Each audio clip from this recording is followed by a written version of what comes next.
நாம் இந்த நீரில் வாழ்க்கையூட்டும் நீர்ப்பூச்சி, நாம் இந்த காம்பில் காமத்தின் ருசி.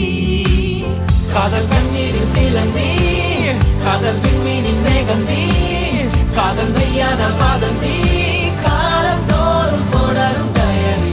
காதல் தெய்வீக எதிரி, காதல் சாத்தானின் விசிறி, காதல் ஆன்மாவின் புலரி.